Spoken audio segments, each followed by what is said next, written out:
말씀을 함께 나누려고 합니다. 오늘은 레위기 1장 말씀을 살펴보겠습니다. 우리가 레위기 그러면 구약 성경에서 흔히 읽지 않고 넘어가거나 아니면 또 굉장히 어려울 텐데 아니면 뭐 헷갈리는데 굳이 이거 알아야 되나? 사실은 오늘날에는 제사 안 드리니까요. 제사 안 드리는데 굳이 이것까지 알아야 되나 이런 생각을 하기도 합니다. 다른 성경 본문과 마찬가지로 레위기도 조금만 신경을 써서 천천히 읽으시면, 그리고 잘 모르겠으면 다시 한번 손으로 짚어가면서 읽으면 얼마든지 누구나 다 쉽게 알 수 있는 그런 내용으로 되어 있습니다. 오늘부터 해서 어느 정도 기간에 걸칠지는 모르겠습니다만 레위기 말씀으로 우리가 함께 은혜를 나눴으면 좋겠습니다. 이 구약 성경 맨 앞에 나오는 성경을 우리가 흔히 모세오경이라고 하죠. 5개의 성경이 나옵니다. 창세기, 출애굽기, 레위기, 민수기, 신명기. 권수로는 5으로 되어 있지만 우리는 이것을 모세 한 사람이 썼다고 믿고 있고요. 그렇기 때문에 사실은 한 권의 책인 거죠. 모세가 창세기부터 시작해서 신명기까지 쭉 다 한 번에 쓴 한 사람이 집필한 그런 성경입니다. 그래서 그 가운데 이제 레위기가 들어 있으니까 오경 가운데서 레위기는 어떤 자리를 차지하고 있나, 또 어떤 내용을 담고 있나를 앞에 나왔던 출애굽기, 그 뒤에 나오는 민수기와 관련해서 생각하고 읽는 게 타당하겠죠. 먼저 이 전반적인 내용들에 대해서는 이제 나중에 레위기를 조금 더 강의를 하고 난 뒤에 중간쯤에 다시 한번 정리해서 말씀을 드리려고 생각하고 있습니다. 일단 레위기는 이스라엘 백성들이 시내산에 갔을 때 모세가 설교한 내용입니다. 그러니까 선포했던 장소는 시내산이에요. 출애굽을 했고 광야 생활을 하고 그러다 이제 시내산에 가서 언약 체결식을 다 했습니다. 그러니까 지금 출애굽을 이미 한 상황이고요. 이건 출애굽기가 기록하고 있죠. 시내산에 도착을 한 상황이고요. 그리고 하나님 앞에서 언약을 맺고 하나님은 이스라엘의 하나님이 되시고 이스라엘은 하나님의 백성이 되는 그 모든 과정이 다 맞춰진 거예요. 그리고 출애굽기 40장을 보면 40장에서는 출애굽한 지 2년 1월 1일 성막을 다 만들었다 이렇게 기록을 하고요. 레위기가 끝난 다음인 민수기를 보면 민수기 1장에서는 출애굽한 지 2년 2월 1일에 이제 사람들의 숫자를 헤아리는 일을 시작합니다. 그러니까 레위기는 한 달 정도 기간 동안 모세가 선포했다 이렇게 볼 수 있습니다. 다시 말씀드리면 출애굽한 지 2년 1월 1일에 출애굽이 끝나요. 출애굽기가 끝납니다. 레위기 뒤에 나오는 민수기는 2월 1일에 시작합니다. 그러니까 레위기는 장소는 시내산이고요. 기간은 약 한 달 정도, 그 기간 동안에 모세가 선포했던 그런 내용을 담고 있습니다. 오늘 본문을 보면 이제 제사와 관련되어 있는 그런 내용들이 나오는데, 사실 우리가 본문이 다 동일하게 중요한 하나님 말씀이고 또 다 헤아리고 묵상하고 살펴봐야 되는데 때때로 조금 더 무게가 있는 부분들이 있죠. 조금 더 신경을 써야 되는 부분이 있습니다. 레위기 1장에서는 1절과 2절입니다. 그러니까 맨 앞에 나오는 1절과 2절을 잘 이해하시면 그러면 뒤에 나오는 내용들이 그에 따라서 나오는 내용들이니까 조금 더 꼼꼼하게 읽으시면 됩니다. 먼저 1절을 보세요. 여호와께서 회막에서 모세를 부르시고 그에게 말씀하여 이르시되 2절 대상이 나옵니다. 하나님께서 모세를 통해서 누구에게 말씀하시려고 하는지 대상이 나오는데 그 대상은 이스라엘 자손입니다. 이스라엘 자손에게 말하여 이르라. 그러니까 이 듣는 대상, 이 레위기를 듣는 대상은 이스라엘 자손들인 거예요. 뒷부분에서도 계속해서 반복해서 말씀드리겠습니다만 이 내용을 보면 제사를 드릴 때에 제사장과 이스라엘 백성들이 함께 더불어 제사를 드리는데 제사와 관련된 모든 행동은 거의 대부분 이스라엘 자손이 합니다.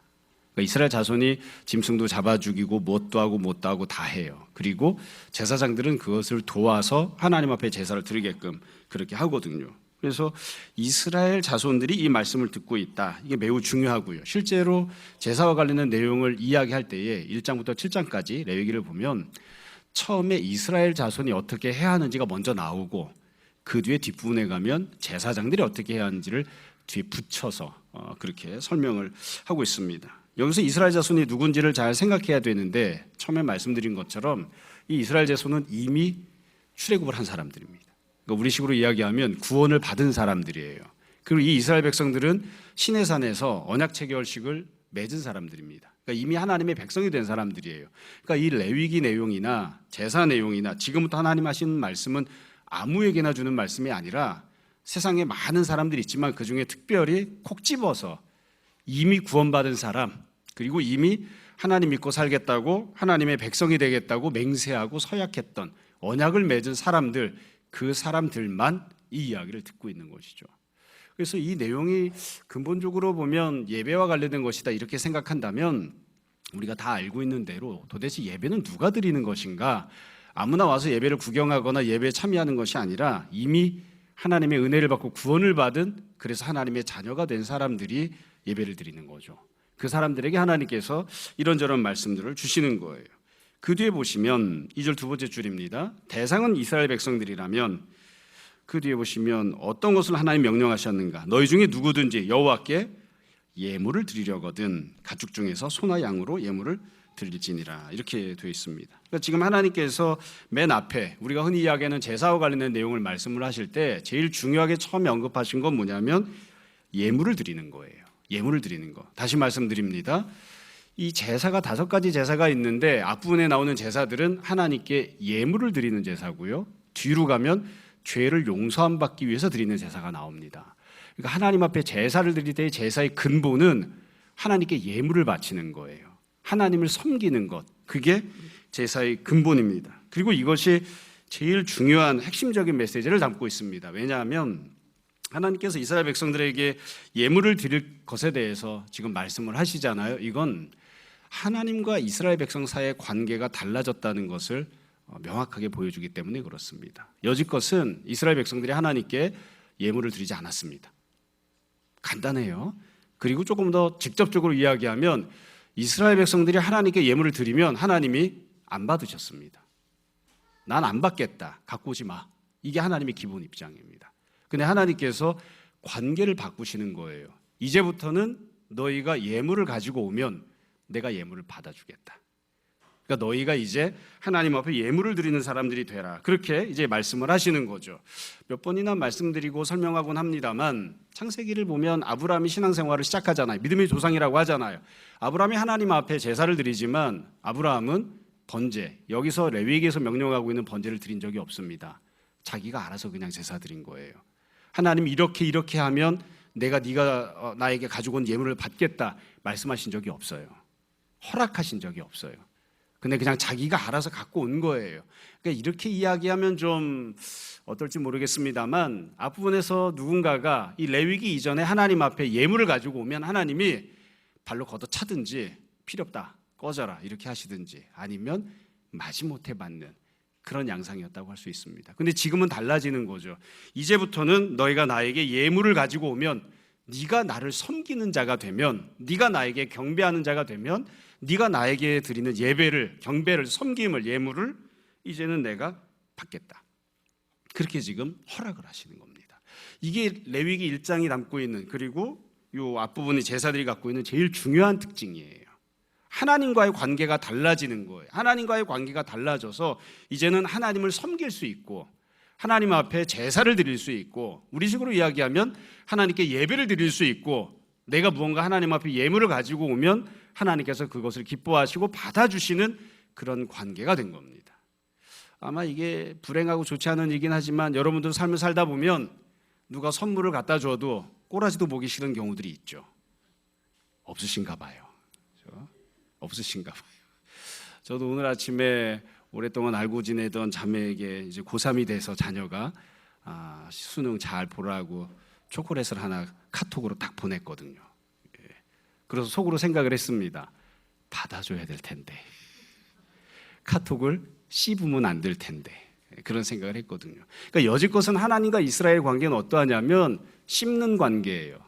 보내지 마라, 보내지 마라, 갖고 오지 마라. 나는 너와 아무 상관이 없어. 나는 너를 알고 싶지 않아. 너와 관계 맺고 살고 싶지 않아. 따로따로 지내자.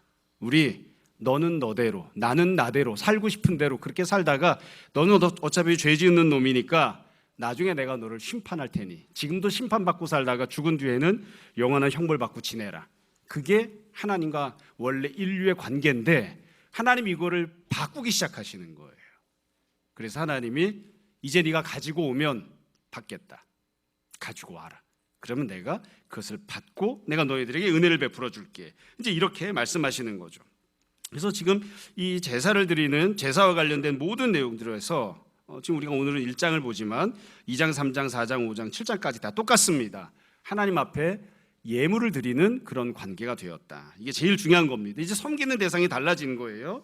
지금은 출애굽해서 더 이상 애굽의 노예로 살지 않는 상황이 되었죠. 애굽에서는 어떻게 살았을까요? 애굽에서는 하나님을 섬기며 살지 않았습니다. 애굽에서는 자기들이 아무리 하나님 섬기고 싶어도 그렇게 섬기며 살 수가 없어요. 하나님께서 제사를 드리도록 제사를 규정하시거나 명령하셔서 제도를 만들어 주신 적도 없어요. 원하던 원치 않던 밥이라도 먹고 살려면 그냥 애굽에서 바로가 명령하는 대로 바로를 섬기고 바로가 섬기는 신들을 따라가고 그렇게 살아야 돼요. 근데 하나님께서 그들을 거기서 건져내 주셨잖아요. 그래서 이제부터는 너희가 여지껏 살면서 섬겨왔던 모든 것들 말고 나를 섬기며 살 수 있도록 내가 허락하겠다. 이게 지금 하나님께서 말씀하시는 겁니다. 이 내용만 잘 이해하시면 됩니다. 이것을 항상 염두에 두시고 이제부터 본문을 보시면 되는 거예요. 자, 다시 정리해서 말씀을 드릴게요. 이제 이스라엘이 어떤 사람들이 되었는가? 하나님을 섬기는 자들이 되었고 하나님께 예물을 드리는 자들이 되었고 하나님께서는 그 섬김을 받으시는 분, 예물을 받으시는 분으로 이스라엘과 관계를 새롭게 규정하고 설정하기 시작하시는 겁니다. 이러면서 새로운 관계가 시작되는 거죠. 자, 그러면 예물을 드릴 때 어떻게 드리라고 했는가? 구체적인 내용을 볼게요. 우리가 맨날 이거 읽으면서 힘들어하는 부분이곤 합니다. 하나님께서 예물을 드릴 때에 2절 끝에 보시면 네가 소유하고 있는 가축 중에서 소나 양으로 예물을 드려라 이렇게 말씀을 하셨어요. 예물이라고 하는 것은 사실 우리에게 굉장히 익숙한 단어거든요. 신약 성경에 보면 예수님이 복음서에서 말씀하시면서 고르반이라는 단어를 쓰신 적이 있습니다. 이 예물이라고 하는 단어가 히브리어로 고르반이에요. 그러니까 고르반을 가지고 와라 이렇게 말씀하신 건데, 고르반이라고 하는 것은, 예물이라고 하는 것은 내가 하나님께 드리는 것이 어떤 성격을 갖고 있는지를 말하는 거죠. 그러니까 내가 드리는 건 예물을 드리는 거야. 그리고 이 예물을 불에 태워서 드리는 건 번제로 드리는 거죠. 번제, 소제 이런 것들은 이 드려지고 있는 예물을 어떤 방식으로 처리할 것인지에 대해서 설명한 거거든요. 그래서 하나님 앞에 이제 번제를 드리는 것에 대해서 이야기하십니다. 3절에 보시면 그 예물이, 네가 나에게 갖고 왔던 고르반이 소를 통해서 드리는 번제이면, 그 제물의 종류는 소예요. 그 제물을 처리하는 방식은 번제입니다. 그럼 이걸 어떻게 해야 되느냐? 4절부터 보시면 이 예물을 가지고 오는 이스라엘 자손들이 해야 하는 일들이 나옵니다. 4절에 첫 번째로 그는 번제물의 머리에 안수하라. 그러니까 내가 예물을 갖고 왔죠. 예물을 갖고 온 이스라엘 자손이 소를 끌고 왔으면 소 머리 위에다가 안수하는 거예요. 한 손으로 하든 두 손으로 하든 여하튼 안수를 하는 겁니다. 안수를 해요. 여러분, 이 안수하는 것과 관련해서 여러 이야기를 하게 되는데, 사실 오늘날에도 저는 이게 쓸데없는 논쟁이라고 생각을 합니다만, 구약을 연구하고 특별히 레위기를 연구하는 분들은 그런 논쟁들을 해요. 안수할 때 어떤 일이 벌어지는가? 저는 쉽게 이야기하거든요. 모른다. 어떤 일이 벌어지는지 성경에 기록이 없으니까.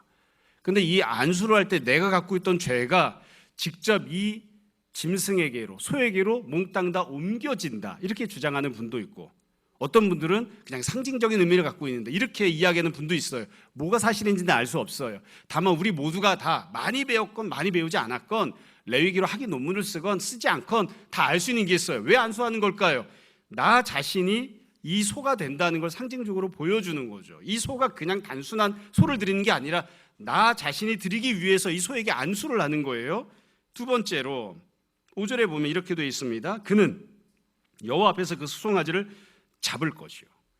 그러니까 소를 내가 제물로 갖고 왔잖아요. 그 소를 잡는다, 죽이는 겁니다. 소를 죽이는 일은 누가 하는 건가요? 이스라엘 자손이 합니다.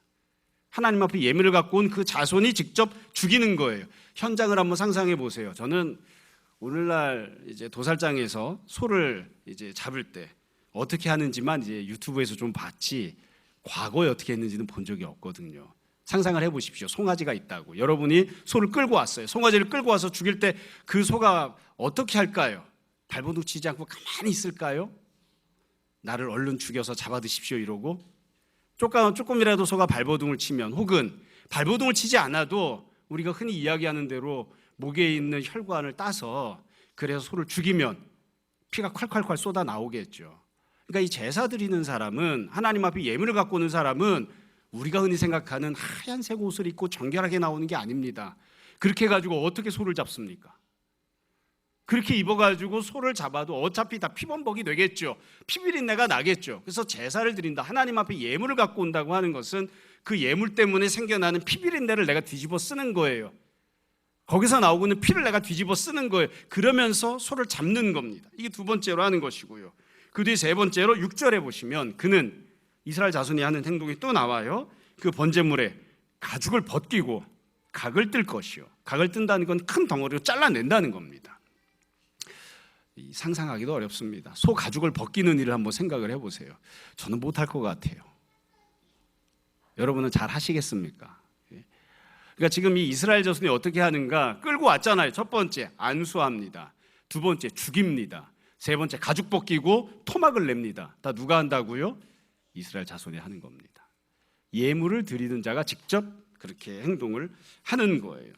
그러면 이스라엘 자손들이 이렇게 하면 이걸로 끝나는가? 그게 아니에요. 제사장이 이것들을 도와주죠. 제사장들이 어떻게 하는지가 그 뒤에 보시면 또 나옵니다. 5절에 보면 제사장, 5절에 아론의 자손 제사장들은 그 피를 가져다가 회막문 앞 제단 사방에 뿌릴 것이요. 그러니까 이스라엘 자손이 소를 잡아 죽일 때에 피가 나오겠죠. 피가 나오면 제사장이 받습니다. 받아서 그걸 제단에다가 뿌리는 일은 제사장이 해줍니다. 그 다음에 두 번째로 7절에 보시면 제사장 아론의 자손들은 제단 위에 불을 붙이고 불에 나무를 벌려놓고 8절 아론의 자손 제사장들은 그 뜬 각, 머리, 기름을 제단 위에 불 위에 있는 나무에 버려놓을 것이며 9절 내장, 정강이를 물로 씻을 것이고 제사장은 그 전부를 제단 위에서 불살라 번제를 드린다. 이렇게 되어 있습니다. 그러니까 이게 하는 역할이 아주 명확하게 구분이 되어 있어요. 제사장은 뭘 하냐면 제물을 하나님 앞에 불태워 드리는 모든 과정을 제사장이 합니다. 나무를 벌려놓는 것, 그 위에다가 이 제물을 올려놓는 것, 예물을 올려놓는 것, 불을 올리는 것, 다 태우는 것, 이건 다 제사장이 합니다. 다만 죽이는 모든 과정은 자손이 합니다. 이스라엘 자손들이 하는 거죠. 그러니까 예물을 갖고 온 사람이 그 예물을 죽이는 모든 과정을 자기가 하고, 그렇게 죽게 된 예물을 하나님 앞에 드리는 일에 대해서는 제사장이 도와주는 그런 일을 하는 겁니다. 그래서 이런 내용들을 이렇게 읽다 보면 하나님 앞에 예물을 드리는 것이 골방에 혼자 앉아서 조용히 할 수 있는 게 아니라는 걸 알 수 있습니다.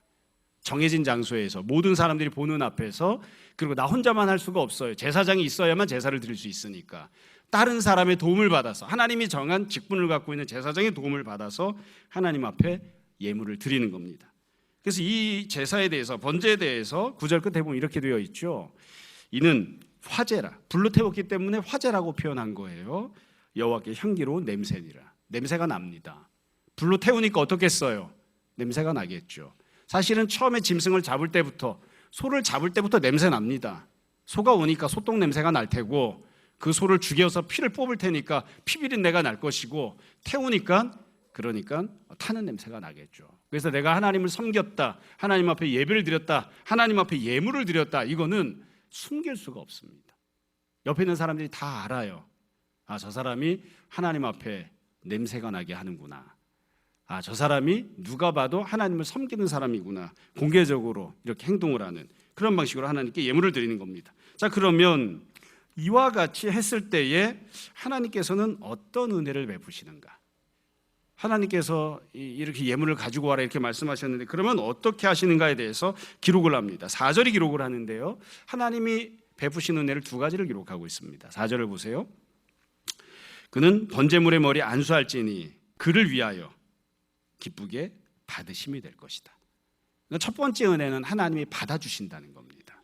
받아주신다.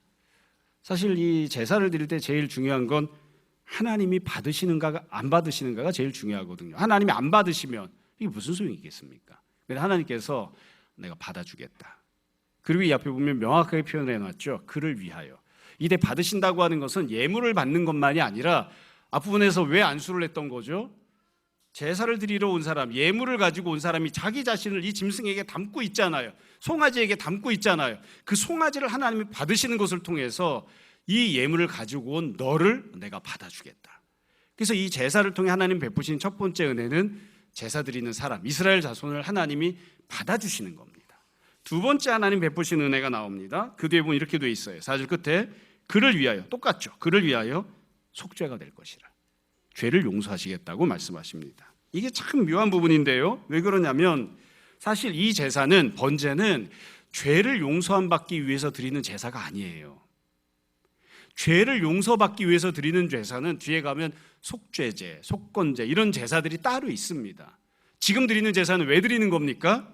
내 죄를 용서받기 위해서가 아니라 하나님을 섬기기 위해서 드리는 거예요. 기쁜 일이 있어서, 감사한 일이 있어서 구원받았으니까, 하나님의 언약 백성이 되었으니까 마땅히 하나님을 섬기는 자가 되기 위해서 하나님 앞에 예물을 갖고 나와서 예물을 드리고 있는 거예요. 근데 이 예물을 받으시고 하나님이 어떤 은혜를 베푸시는가? 그냥 받기만 하시면 사실 상호관계가 이걸 끝나는데, 받는 것에 머무르지 않고 하나님께서 네가 갖고 있는 죄를 내가 용서해 주겠다. 그래서 속죄하시는, 죄를 용서해 주시는 은혜도 베풀어 주십니다. 그러니까 이건 문자적으로 엄밀하게 이야기하면 구하지 않았던 은혜도 베풀어 주시는 것이죠. 그래서 하나님이 나를 받아주시고, 그리고 나를 죄가 없는 자로, 온전한 사람으로 만들어 주시는 그런 은혜를 베풀어 주십니다. 여러분, 이와 같이 하나님이 베푸신 은혜는 참 중요한 특징을 갖고 있습니다. 왜냐하면 계속해서 말씀드리는 것처럼 여지껏 이스라엘 백성들은 이와 같은 은혜를 받지 못하고 살았기 때문입니다. 하나님은 이스라엘을 용납하지 않으셨습니다. 인간을 용납하지 않으셨습니다.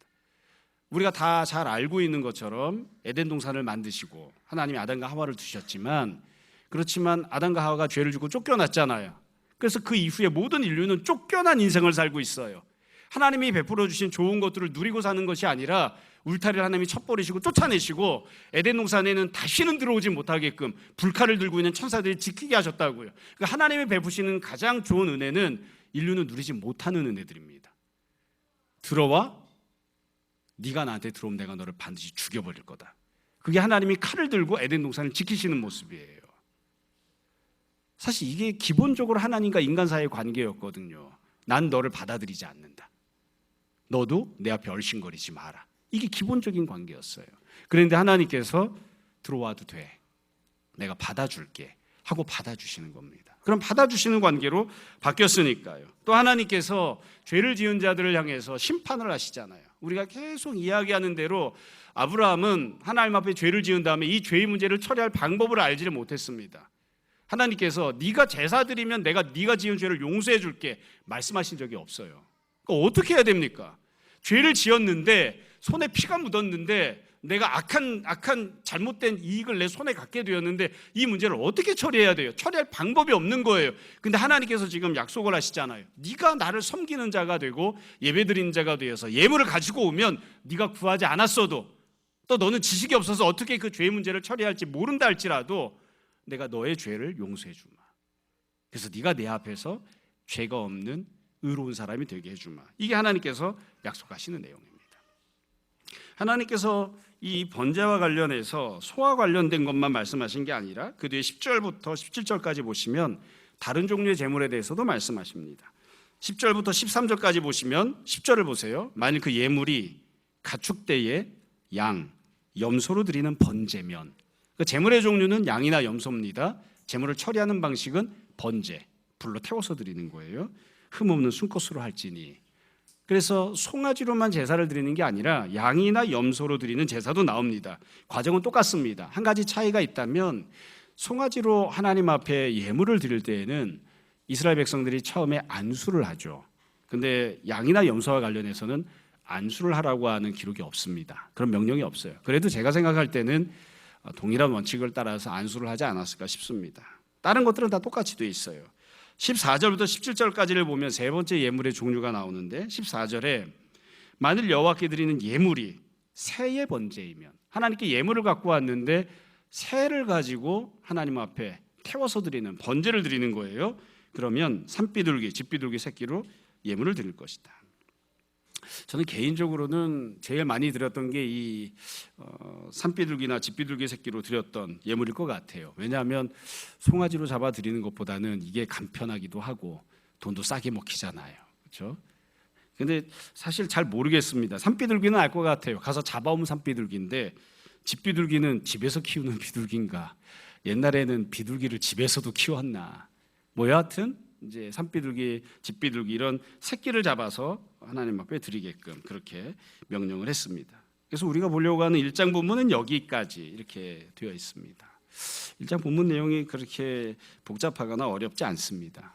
여러분, 우리가 이 예물을 드렸던 이런 내용들을 잘 생각해 보시면 이스라엘 백성들이 어떻게 하나님 앞에 예물을 드렸는가, 그리고 이것이 왜 하나님 앞에서 허락이 되었는가, 하나님께서 어떤 은혜를 약속하셨는가, 이 내용들이 1장에 나옵니다. 그리고 이 모든 1장 내용들이 다시 2장, 3장, 4장 계속해서 반복되고 보충되고 확장되면서 하나님께서 또 약속하시고 명령하시는 내용들이 나오게 됩니다.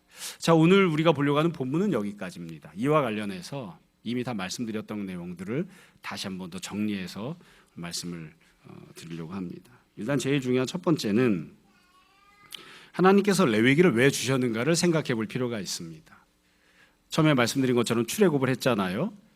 출애굽을 했고 하나님 앞에서 언약을 맺고 언약 백성이 되었잖아요. 그래서 하나님께서 이제 이스라엘 백성들에게 너희가 출애굽도 했고 언약 백성도 되었고 새로운 정체성을 갖는 새로운 사람이 되었으니까, 여지껏 30년을 살았건 50년을 살았건 70년을 살았건 이제부터 새로운 삶을 다시 사는 기회를 갖게 되었으니까 지금부터는 덤으로 사는 인생이야. 이제 어떻게 살아야 되느냐. 덤으로 살아가는 이 인생을, 새로 출발하는 이 인생을, 이 삶을 어떻게 살아가야 되느냐, 이와 관련해서 하나님이 명령을 하십니다. 내가 거룩하니 너희도 거룩하게 살아라. 여지껏 살던 것처럼 엉망진창으로 죄짓고 그렇게 살지 말고 온전한 모습으로 살아라. 그러면서 하나님께서 삶의 영역을 여러 가지로 나누어서 명령을 하시거든요. 그중에 제일 중요한 첫 번째 삶의 변화가 지금 나오는 겁니다. 여지껏 하나님 섬기지 않고 살았다. 이제부터 하나님을 섬기는 자로 살아라. 신앙생활에 있어서 변화를 하나님이 명령하십니다. 신앙생활에 있어서 변화가 나타나는 거예요. 그러니까 삶에 있어서 한 사람이 예수님을 믿는 사람이 되고 하나님의 백성이 되고 구원을 받은 다음에 제일 중요하게 나타나는 가장 중요한 삶의 변화는 신앙생활입니다. 하나님 앞에 예물을 드리는 생활입니다. 하나님 앞에 예물을 드리는 자가 되는 거예요. 뒤집어 이야기하면 마찬가지예요. 한 사람이 인생이 망하게 되었다, 한 사람이 인생이 퇴락하게 되었다, 엉망이 되어 간다. 그때 나타나는 제일 중요한 첫 번째 변화가 뭐냐면 신앙생활의 변화입니다. 교회 나오던 사람이 안 나와요. 하나님 앞에 예물을 드리던 사람이 예물을 드리지 않아요. 신앙생활에 있어서 변화가 나타나는 게 제일 중요한 첫 번째 변화입니다. 두 번째로, 이 제사를 드리고 예물을 드리는 것은 다른 삶의 영역의 변화와 다른 점이 있습니다. 그건 뭐냐면 이 부분은 여지껏 하지 않던 것을 새로 시작한다는 특징이 있습니다. 여러분, 앞부분 이제 우리가 몇 주 뒤가 될지 모르지만 뒤에 가면 레위기 두 번째 내용, 뭐 먹어라 먹지 마라 이런 내용이 나오거든요. 근데 구원을 받았건 구원받지 않았건 누구나 다 먹습니다. 밥 먹어요. 근데 하나님께서 밥 먹을 때 이거 먹어라 먹지 마라, 여지껏과 다른 생활을 하라고 말씀하시거든요. 그 뒤에 가면 옆에 있는 사람들과 접촉하는 내용이 나와요. 구원을 받았건 구원받지 않았건 여하튼 모든 사람들이 다 주변 사람과 접촉하고 살잖아요. 애굽에 살 때도 접촉하고 살고 광야에 살 때도 접촉하고 살고 가나안 땅에 가도 접촉하고 살아요. 원래 접촉을 하고 살았는데 주변 사람들과 부대끼고 살아갈 때에 어떻게 살아가야 되는지를 또 말씀하세요. 그 뒤에 넘어가면 하나님께서 일반적인 생활을 할 때, 성생활을 할 때, 가정생활을 할 때 어떻게 해야 되는지를 말씀하세요. 또 갖고 있는 소유물들에 대해서, 땅에 대해서, 돈에 대해서, 토지에 대해서 어떻게 해야 되는지를 쭉 말씀하세요. 근데 그 모든 것들은 원래 살던 것들이에요. 구원을 안 받아도 땅 갖고 살고요, 집 갖고 삽니다. 구원을 안 받아도 가정생활하고 성생활하고 삽니다. 근데 지금 신앙생활은 달라요.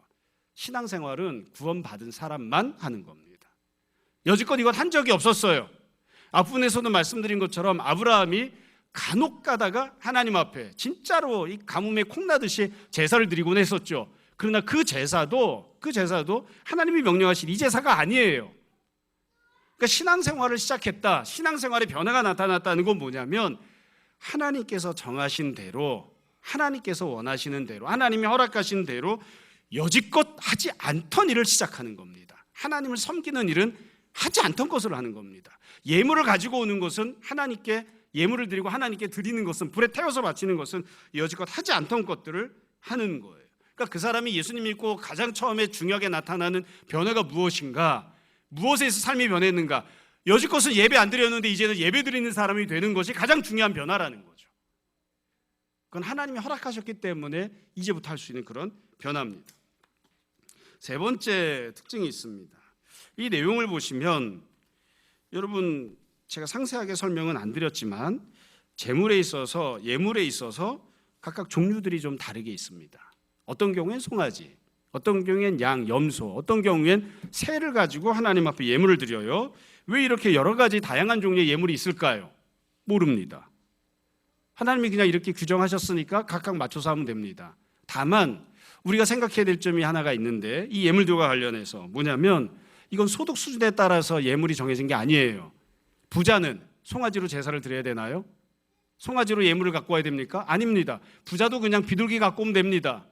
돈이 없는 사람은 그냥 항상 비둘기만 가지고 오면 되는 건가요? 아닙니다. 돈이 없는 사람도 양이나 염소 혹은 송아지를 끌고 와서 하나님 앞에 예물로 드려도 됩니다. 무슨 말이냐면 하나님께서는 예물을 갖고 오라고 하셨을 뿐이고 그 예물의 종류가 무엇인지는 각각 자기의 신앙의 수준에 맞춰서 하는 겁니다.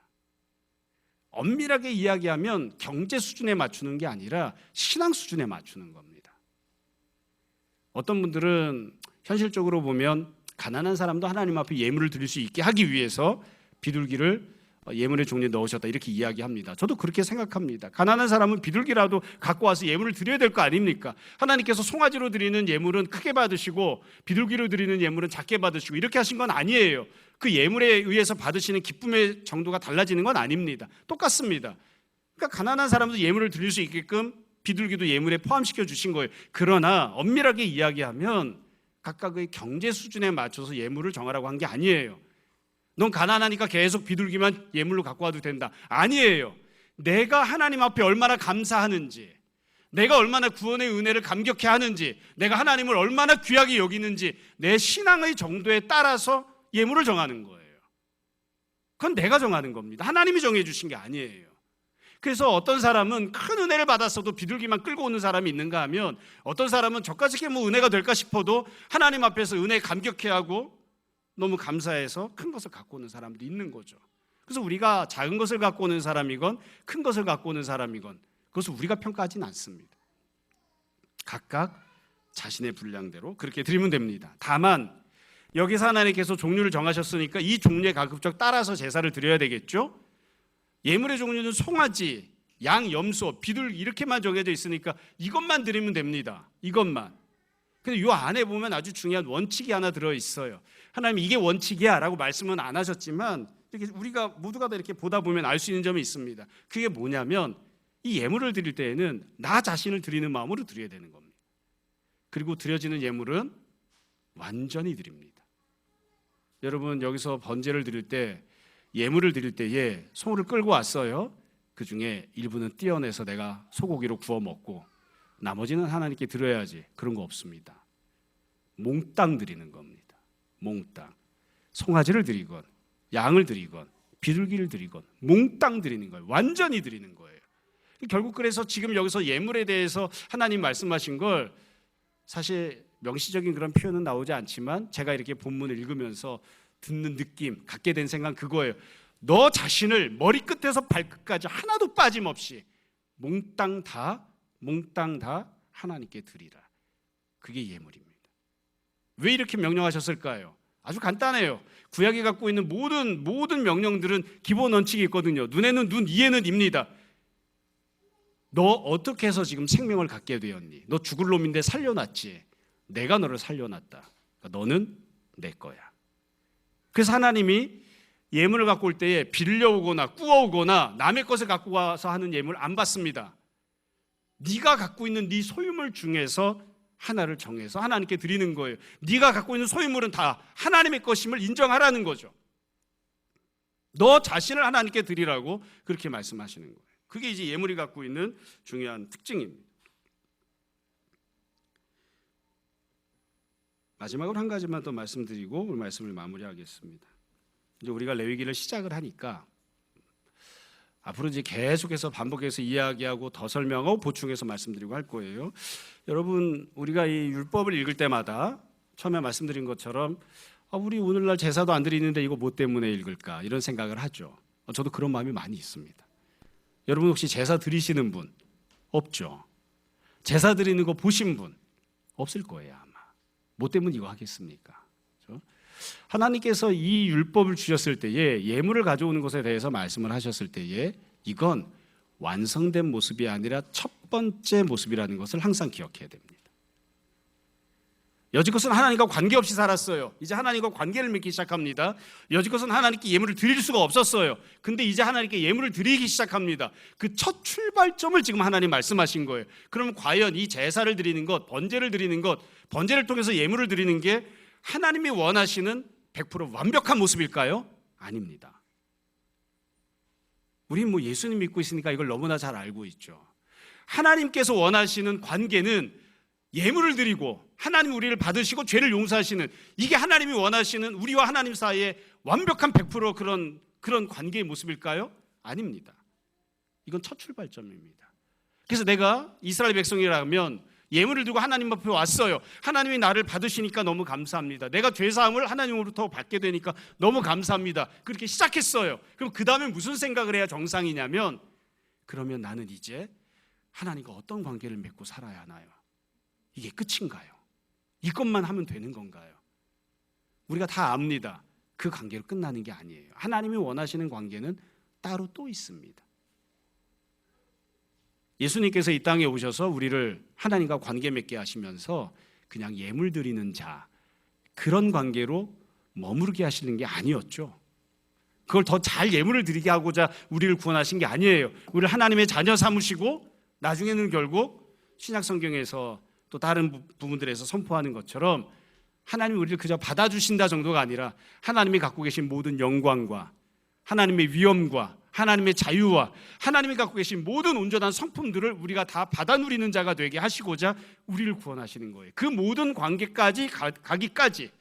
그래서 지금은 이게 완성된 모습이 아니라 첫 걸음을 떼는 장면이라고 하는 것을 잘 생각해야 됩니다.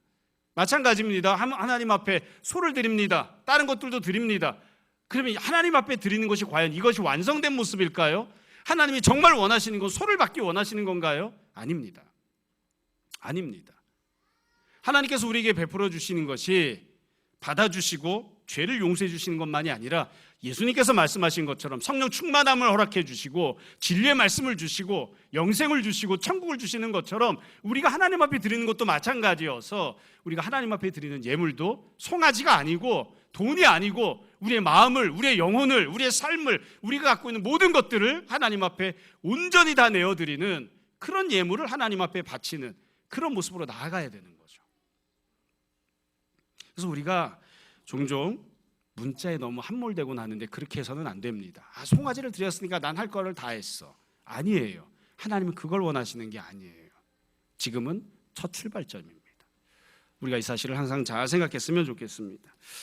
여러분, 우리가 이제 레위기 말씀을 함께 나누기 시작합니다. 오늘부터 시작해서 이제 몇 달 동안 어떻게 하나님을 섬길지, 또 하나님이 어떤 은혜를 베푸실지 등등을 이제 나누게 될 텐데, 항상 이 사실을 잘 기억했으면 좋겠습니다.